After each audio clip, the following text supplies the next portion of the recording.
అదే RTV app వార్తల్ని క్షణాల్లో చదివే అవకాశం ఉంటుంది. ఒక న్యూస్ పేపర్, ఒక టెలివిజన్ ఛానల్ మీ చేతుల్లో ఎప్పుడూ ఉంటాయి. గత 2 రోజుల నుంచి బురదతో నీరు వస్తున్నటువంటి ఫిర్యాదులు వచ్చాయి.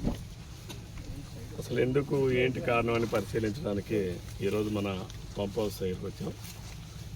నిశ్చితంగా అన్నీ కూడా పరిశీలించాం.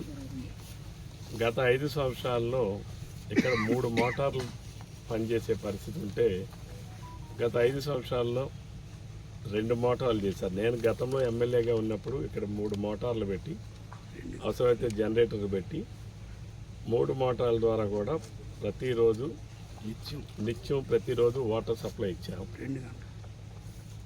ఇప్పుడు గత ప్రభుత్వంలో సరైనటువంటి మెయింటెనెన్స్ లేక, నిధులు రాక, అప్పుడున్నటువంటి పాలకులు కూడా సరైనటువంటి అవగాహన లేక ఆ పంప్ హౌస్లో ఉన్నటువంటి 3 మోటార్లని 2 మోటార్లు చేశారు.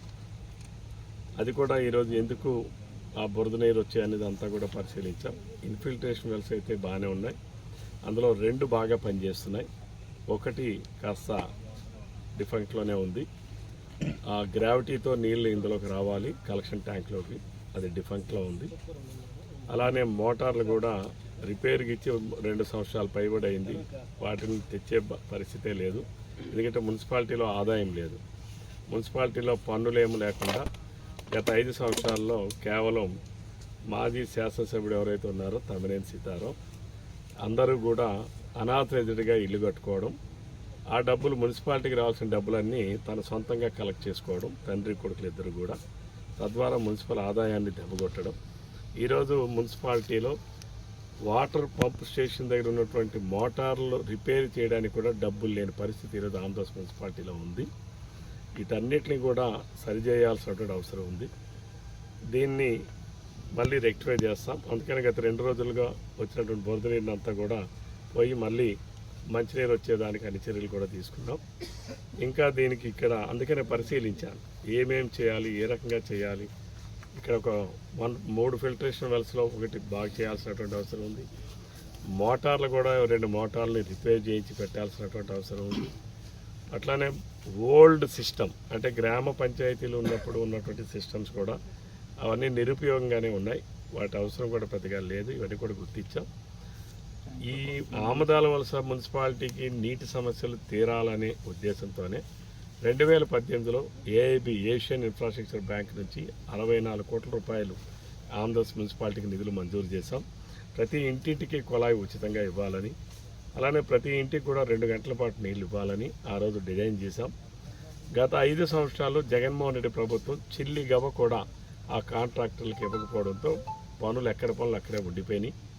వాటిని కూడా ఇప్పుడు పూర్తి చేసేటటువంటి దశలో దానిని చర్యలు తీసుకుంటున్నాం. ఎందుకంటే 2025 మార్చి 31 తేదీతో ఆ ఏఐబి ఏదైతే ఏషియన్ ఇన్ఫ్రాస్ట్రక్చర్ బ్యాంక్ వారు ఇచ్చినటువంటి నిధులు వినియోగం పరిమితులన్నీ కూడా అక్కడితో ల్యాప్స్ అయిపోతుంది.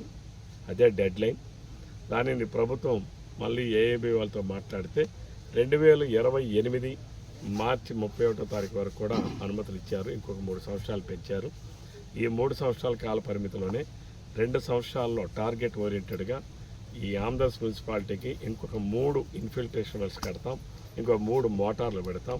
అలానే ట్యాంకులు కానీ సంపులు కానీ అన్నీ కడుతున్నాం. ఇంకా ఇప్పుడు క్లీనింగ్ కూడా చేస్తున్నాం. క్లోరినేషన్ కూడా ఆ సంపులు కూడా కడతాం. ఇవన్నీ కూడా రేపు రాబోయే 2 సంవత్సరాల్లో వచ్చేసి 3 సంవత్సరాల్లో ఈ ఆంధ్రప్రదేశ్ మున్సిపాలిటీలో ప్రతి ఇంటికి కుళాయి ఇస్తాం, ప్రతిరోజు నీళ్ళు ఇస్తాం. స్వచ్ఛమైన నీరు, క్లోరినేషన్ చేసినటువంటి నీటిని అందించాలనే లక్ష్యంతో పనిచేస్తూ ఉన్నాం.